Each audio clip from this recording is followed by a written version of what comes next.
ये पाखंडी भी तो कह रही है कि राम राज्य हम लाएंगे। जब महिला जज सुरक्षित नहीं है इस राम राज्य में, उसे भी मुजरा करने के लिए बाधित किया जाता मोदी जी तो विष्णु के अवतार हैं, वो ऐसी गलती थोड़ी करेंगे। है। विष्णु का अवतार है तो मत उड़े हवाई जहाज से, अपने आप ही उड़ जाया करे। कहाँ इसका चक्कर वगैरह क्यों सुरक्षा लिए घूमता रहे? हटा सुरक्षा इसको, ये पता चल जाएगा विष्णु का अवतार है, कीड़ा मकोड़ा है, ये पाखंडी है, ढोंगी है, अत्याचारी है, ये देश को बेचने वाला है, ये दरिंदा है, ये आतंकवादी है, देशद्रोही है। देश की बहन बेटियों की अस्मत और इज्जतें लुट रही है, धर्म और मजहब के नाम पे मोबिलिसिंग होती है। भारत का शिक्षा, स्वास्थ्य, रोजगार सब छीन लिया है, समझे नहीं? और देश का प्रधानमंत्री का काम होता है शिक्षा, स्वास्थ्य, रोजगार की ओर देखना, रक्षा की ओर देखना, महंगाई पे कंट्रोल करना, ना कि ये पाखंडवाद करना कि ये घंटा बजाएगा। अबे जब मंदिर का उद्घाटन कर रहा है, मस्जिद का भी कर, चर्च का भी कर, गुरुद्वारे का भी कर, तो जब इतना प्यार करते हो भाई ईवीएम मशीन हटा लो, बैलेट पेपर पे आ जाओ, तुम्हारी औकात दिख जाएगी। भारत निर्वाचन आयोग नहीं है, भाजपा निर्वाचन आयोग हो गया, चोर आयोग है। इतना बड़ा इल्जाम किस आधार पर लगा रहे हैं? गुंडे घुस गए हैं, आतंकवादी देशद्रोही घुसे हुए हैं इसमें भारत निर्वाचन आयोग में। ईवीएम मशीन का मतलब है इलेक्शन बेईमान मशीन, इलेक्शन बेकार मशीन, इलेक्शन बर्बाद मशीन, इलेक्शन भ्रष्टाचार मशीन, इलेक्शन बलात्कार मशीन। मैंने सुने थे बेरहमी के मंजर बहुत। आज ये मंजर मैंने देख भी लिया, और जिसको दिया था देश की हिफाजत का ठेका, उसी के हाथ में खूनी खंजर देख भी लिया। ये हाल। नमस्कार, मैं हिमांशु कुमार, आप देख रहे हैं लॉजिकल समाचार। रामलला की प्राण प्रतिष्ठा होगी और इसको लेकर बीजेपी खूब राजनीतिक भुना रही है, लेकिन दूसरी तरफ राम रहीम जो हैं वो फिर से 50 दिन के लिए जेल से बाहर आ गए हैं। हमारे साथ नरेंद्र नंदा भाई क्रांतिकारी हमारे साथ हैं, हम तमाम मसलों पर उनसे बात करेंगे। सबसे पहले आपका बहुत बहुत स्वागत है। जिंदाबाद। सबसे पहले यह है कि कुछ दिनों पहले ही राम रहीम जो है 29 दिनों के लिए जेल से बाहर आते हैं, फिर जाते हैं और 1 महीना नहीं होता है और फिर से 50 दिन के लिए बाहर आ गए। एक तरफ राम जी की जो है प्राण प्रतिष्ठा होगी, कह रहे बीजेपी हम रामराज लाएंगे, दूसरी तरफ जो है राम रहीम जो है वो लगातार जेल से बाहर हो रहे हैं। कैसे देखते हैं आप? देखिए, सरकार का खेल है, और जितने भी हैं धर्माचार्य जो भी हैं, किस विषय पे कैसे इन्हें जमानत मिल रही है, क्यों मिल रही है। सरकार है, पैसे वालों की सरकार है, कारपोरेट जगत के लिए काम कर रही है, जहाँ से सरकार को पैसा मिलता है। आप ये कहो कि कानून या कोर्ट उसे दे रहा है, तो कोर्ट भी जो है ना पूरी की पूरी एक बांधित कर दी है सरकार के थ्रू। सरकार के अंतर्गत कोर्ट भी काम कर रही है, पुलिस भी काम कर रही है, सारा सिस्टम काम कर रहा है। एक ये है कि भाई प्रशासन जो है ना सरकार जैसे चाह रही है वैसे घुमा रही है। चाहे लोकतंत्र का जो मजाक बना हुआ है, अगर आज हक और अधिकारी की जो बात करता है उसके ऊपर तो वो लगा दिए जाते हैं कि भाई ये जो है नशे का मुकदमा लगा दिया, राष्ट्रद्रोह का लगा दिया, और जो ऐसे बाबा हैं वो खुले छूटे हुए, समझे, उन्हें पूरी आज़ादी है, पैसा दो जमानत पे आ जाओ। जैसा कि अभी देखा बिल्किस बानो के मामले में 11 लोग थे, जातिवादी गुंडे थे वो, ठीक है। उनको सरकार खुद उनके लिए एप्लीकेशन लिखती है गुजरात सरकार को कि संस्कारी लोग हैं, संस्कारी समाज के लोग हैं, इन्हें जमानत दे दी जानी चाहिए। तो उन्हें जमानत दे दी जाती, क्या जमानत क्या, उनको रिहा कर दिया जाता है गुजरात सरकार। और वो बहसी दरिंदे वो थे जो बिल्किस बानो का बलात्कार किया और उसकी बच्ची को पीट पीट करके मारा, 7 लोगों के परिवार के लोगों की हत्या कर दी। तो ऐसे जो जातिवादी गुंडे हैं उनको न्याय मिल रहा है, उनको छोड़ा जा रहा है। तो इसका मतलब क्या, जातिवादी गुंडे जो यहाँ जो बर्बरता अपना रहे हैं, इसी प्रकार से ये पाखंडी भी तो कह रही है कि राम राज्य हम लाएंगे। ये रामराज है क्या? आप मुझे बताओ उत्तर प्रदेश में क्या हुआ अभी है? आपने देखा बनारस हिंदू यूनिवर्सिटी, बनारस हिंदू यूनिवर्सिटी में क्या हुआ? एक लड़की हिंदू का बलात्कार हुआ, और किसने करा? 3 भैंसी दरिंदों ने, जो मोदी के खास लोग थे, मोदी के IT सेल के कुत्ते थे, उन तीनों ने बलात्कार करा, और 3 महीने तक गायब रहे वो। 3 महीने तक वो गिरफ्तार नहीं किया गया। और मोदी जी के योगी जी कहते हैं कि सुबह अगर कोई लड़की हमारे शासन में छेड़ दे तो शाम को एनकाउंटर। तो उन भूतनी वालों का एनकाउंटर क्यों नहीं करा योगी सरकार ने? दूसरे नंबर उन्हीं के रामराज में क्या होता है कि महिला जो जज है, चाहे बांदा की जज जो महिला है, समझे, उसका नाम क्या है, अर्पिता साहू, उसको जिला मजिस्ट्रेट रात को बुलाता है, कहता आओ हमारे यहाँ दिखाओ क्या अदा, क्या जलवे तेरे पारो, जरा डांस करके दिखाओ, ये कहता है वो जज।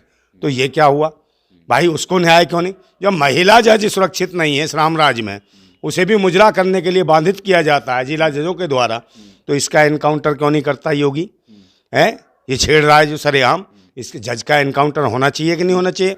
लोग ये कहते हैं कि इसमें पीएम मोदी जिम्मेदार कैसे हैं? उनके छोटे छोटे जो पार्टी के लोग हैं वो करते हैं, मोदी जी तो विष्णु के अवतार हैं, वो ऐसी गलती थोड़ी करेंगे। हाँ, वो तो विष्णु का अवतार है। तो एक बात बताओ, इसकी खुद गारंटी इसकी पत्नी नहीं ले सकती, तो ये अपनी पत्नी के लिए गारंटी नहीं है, तो ये देश के लिए क्या गारंटी देगा? और काय का विष्णु का अवतार है? काय का अवतार है? क्यों हवाई जहाज से उड़ता है, क्यों हेलीकॉप्टर से उड़ता है?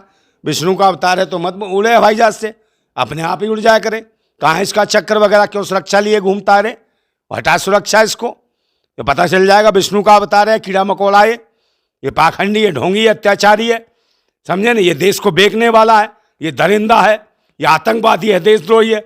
देश की बहन बेटियों की अस्मतें और इज्जतें लुट रही हैं। धर्म और मजहब के नाम पे मोबिलिसिंग होती है भारत के अंदर। गाय गंगा के नाम पे लोगों को मार दिया जाता है।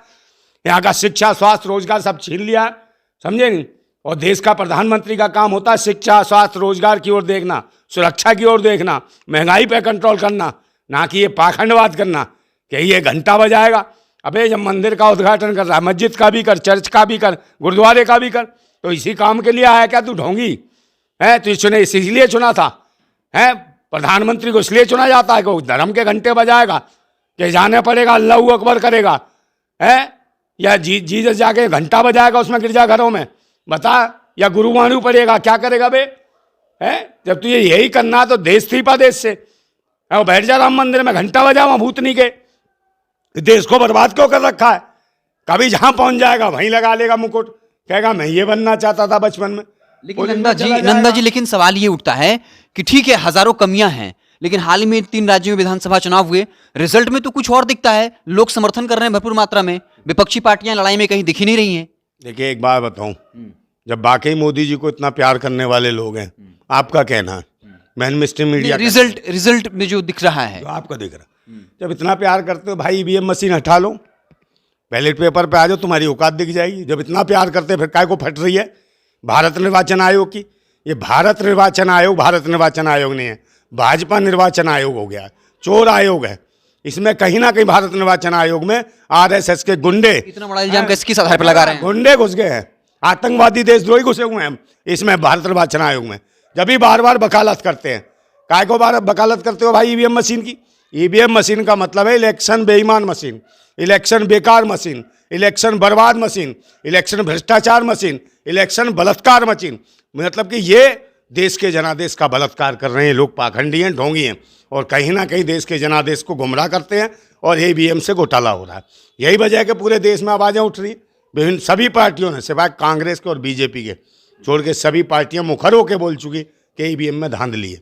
फिर भी भारत निर्वाचन आयोग, सुप्रीम कोर्ट ने भी बोला, सुप्रीम कोर्ट के मामले को भी कैंसिल करा इन्होंने, उसके बावजूद भी है आज भी सुनवाई नहीं, और जबरदस्ती कहते हैं ईवीएम पे चुनाव हो। क्यों होगा भाई? आज जगह जगह देखो क्या चल रहा है। तो जो कुछ है, जो देश के हित में बात करेगा, किसान लड़ेंगे तो उन्हें आतंकवादी देशद्रोही कहा जाएगा, एनआरसी के लिए कोई खड़ा हो जाएगा उन्हें आतंकवादी देशद्रोही कहा जाएगा, ड्राइवर अपने हक के लिए खड़े हो जाएंगे वो राम विरोधी कहलाए जाएंगे, और बेचारा गरीब आवाज उठाएगा, युवा अपना संसद में मार्च करेगा तो उसे कहेंगे आतंकवादी है, देशद्रोही है, उस पर एनएसए का मुकदमा लगा के अंदर जेल में। तो ये हालत है, सरकार खुद देशद्रोही है, ये राष्ट्रद्रोही है, ये कहीं ना कहीं देश के लोकतंत्र को, संविधान के लिए खतरा है। और फिर मैं कहता हूं कि मैंने सुने थे बेरहमी के मंजर बहुत, आज ये मंजर मैंने देख भी लिया, और जिसको दिया था देश की हिफाजत का ठेका उसी के हाथ में खूनी खंजर देख भी लिया। ये हालत है। आज हमें जरूरत है, इस देश के प्रत्येक व्यक्ति को खड़े होने की जरूरत है, आज क्रांति की जरूरत है। तो मैं कहता हूं कि वो गुलाम बड़े बुज़दिल हैं, वो गुलाम बड़े बुज़दिल हैं जो कहते हैं क्रांति बड़ी मुश्किल है, वो गुलाम बड़े बुज़दिल हैं जो कहते हैं क्रांति बड़ी मुश्किल है, और क्रांति हर मुश्किल को आसान बना देती है। तानाशाह कितना भी मजबूत हो उसे खाक में मिला देती है। ये समय आने वाला है। तो चलिए, हमारे साथ नरेंद्र भाई नंदा थे, काफ़ी क्रांतिकारी तरीके से अपनी बात रखते हैं और हर सवाल का काफ़ी बेबाकी से जवाब दिया। आपको हमारी बातचीत कैसी लगी और आप इन तमाम मसलों के बारे में क्या कुछ सोचते हैं, कमेंट बॉक्स में अपनी राय ज़रूर दीजिएगा। बहुत बहुत धन्यवाद।